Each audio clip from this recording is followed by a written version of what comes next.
Hello again. Before I get into this video, I just want to say thank you to everyone who supported my last one. I really didn't expect anyone to see it, and the fact that the first video on my channel got a response from someone who inspired me to start making videos in the first place made me insanely happy. The comments on that video meant a lot to me, and made me really motivated to keep making content. Thanks again to all of you, especially those of you who left a like or commented, as well as all my new subscribers. Also, I want to give a huge thank you to Weirdo Speed for giving me some words of encouragement and shouting me out on his channel. Anyway, onto the video. The original Five Nights at Freddy's is a timeless game that is always going to be as fun and as creepy as it was 10 years ago. And as a result of this, there have been a lot of remakes and reimaginings of the game over the years. So today, I'm going to talk about a few of these remakes in honour of FNAF 1's upcoming 10-year anniversary. I'm going to analyse what they did well and what could have been done better. Although, a couple of these games are either upcoming releases or just flat out cancelled, and in that case, I will rank them based on how creative the concept is and how much I think it could improve upon the original. Without further ado, let's talk about the first game on the list.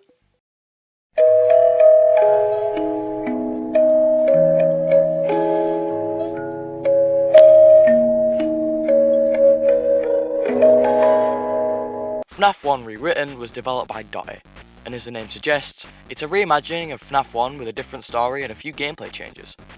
Dotty says that they plan to make around 6 rewritten games. They'll tell an alternate version of the original game's story, excluding a lot of the sci-fi elements of sister location and security breach, which is something I can definitely get behind. I'm not a big fan of the newer FNAF games and the sanitised, family-friendly version of FNAF. I know that FNAF wasn't very edgy to begin with, but the newer games just seem to have lost the essence of what made the originals so amazing. And more importantly, they're just not scary, which is definitely not an issue I have with this game. The walking animations were so creepy, and Bonnie leaning towards the player when he's in the doorway was terrifying. This was made even better by the models for these animatronics. They look a lot more realistic than the originals. They're pretty much just improved versions of the FNAF 1 designs. I'm very excited to see where the FNAF Rewritten series goes, and as from what I'm getting from the first game, it will be amazing. There are quite a few changes to the original gameplay in FNAF Rewritten. First of all, the power system works in a slightly different way to the original games. While the player's looking at the camera menu, the power barely goes down at all. On night 1 of this game, I thought the power was just way too forgiving, but on the next night, when the animatronics started to become more aggressive and I had to use the doors, I realised that the doors drain your power very quickly. And I like this way of doing things. The cameras are very important to the gameplay of FNAF 1, so making them use less power is a great decision in my opinion. Also, Foxy's AI is a bit different to how it worked in the original game. You can now prevent Foxy's movement without even being on the cameras as long as you close the camera system while looking at Pirate's Cove. This will make Foxy fail every single one of his movement opportunities. You may be thinking, this will make Foxy extremely easy to deal with, but it doesn't, since as soon as you look away from Pirate's Cove, he'll begin moving from behind his curtain extremely rapidly. This is accompanied by some very cool looking moving animations when you go back onto Pirate's Cove. Overall, I really enjoyed FNAF Rewritten and the things it has improved from the original FNAF. I'm definitely looking forward to the next entry in this series and will most likely make a video about it because there's a high chance it'll be one of my favourite FNAF games ever, just like this one. I'm going to give FNAF Rewritten an 8 out of 10. This score would be higher if there was a custom night, although I do understand the reasons Dotty's given for why there isn't one.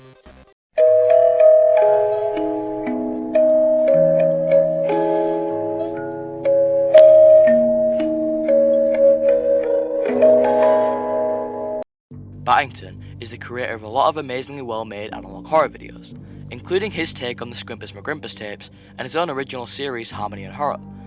His FNAF character designs are extremely realistic, and they're built in the same way that real animatronics are, with the animatronic suits covering all the endoskeleton instead of showing sections of it like the official FNAF designs. It shouldn't come as a surprise that a development team would want to work with Battington to make a FNAF fan game using his designs, and the game version of these characters look incredible from what we've seen so far. The suit's fabric around the eye holes of the animatronic being all creased and looking sunk in adds so much more realism. The only other animatronic designs that have come close to looking this realistic are the animatronics from Blood and Gears, which is another game I'm extremely excited for. I hope the developers take this game in a bit of a different direction to FNAF 1. However, from what the teaser images show, it's pretty much just a copy of the original Five Nights at Freddy's. The trailer also leads me to believe this, since it's exactly the same as the FNAF 1 trailer, apart from the models being swapped with the new versions of the Battington animatronics, which is kind of disappointing, since I think if you're going to make a version of FNAF 1, it should be less of a remake and more of a reimagining, with new features and gameplay elements to make the game feel fresh and not just FNAF 1 that looks slightly different. In spite of this, I'm really excited for this game to come out, but also I think there's a chance it may get taken down like FNAF Open Source or one of the other games on this list, LEGO FNAF, since it doesn't seem to be a very transformative remake of FNAF 1.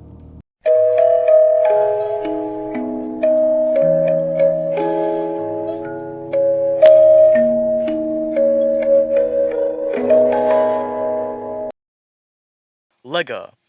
It's probably one of the most popular and profitable toys of all time, and Five Nights at Freddy's is one of the most popular and profitable horror games of all time. So when you mix the two, you get the falling FNAF sets!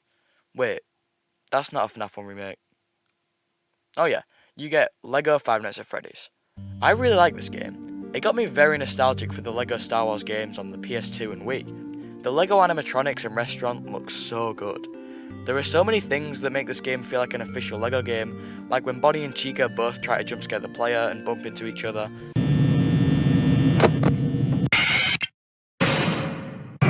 As well as Phone Guy speaking like a character from a LEGO game.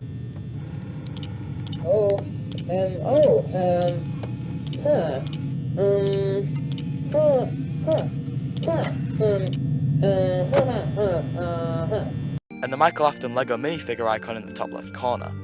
If I knew nothing about this game and someone showed me it saying that it was official, I would probably believe them, because this game is so well made. There's only really one change to the gameplay. LEGO Five Nights at Freddy's brings back the shop from the mobile port of FNAF 1, but instead of selling useless items for real world money, this game uses in-game studs that you get at the end of the night to buy plushies that actually serve a purpose that's more than just for decoration. There's a plush for all 5 of the animatronics in this game. The Freddy plush will bounce up and down once he enters your office, the Bonnie and Chica plushies will bounce up and down once their respective animatronic leaves your doorway, and the Foxy plush will bounce when Foxy leaves Pirate Cove. Finally, the Golden Freddy plush can be clicked in order to raise the chance of Golden Freddy appearing in the night. You can also purchase extra lives so that you get more chances to finish the game without having to restart because you ran out of lives. LEGO FNAF is a great concept. This game is a great game. I really like the fact that they brought back the shop and made it actually useful. This game isn't very difficult since it's just FNAF 1 again, but the lives would be very annoying for new players who are going to experience more deaths while playing. I did like this game though. I'm going to give it a 7 out of 10.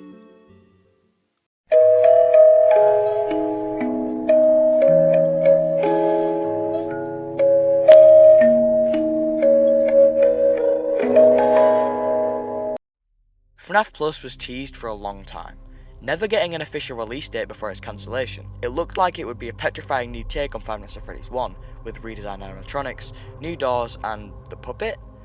Yes, FNAF Plus was meant to feature the puppet. We'll most likely never know how it was going to work, possibly a music box, but that isn't likely since the power system wouldn't work well with it. Having to drain power to wind the music box just seems unfair. I doubt the puppet was meant to be a threat during the night at all, and was probably just meant to be a plot device in cutscenes between nights. FNAF Plus was advertised very well. Several analog horror videos were released to promote the game. They featured very realistic depictions of the FNAF Plus animatronics in the daytime, as well as creepy footage of the robots after hours. And the final video, Breaking and Entering, shows the protagonist performing a paranormal investigation in the restaurant during the night, which may have been in some post-night section of the game.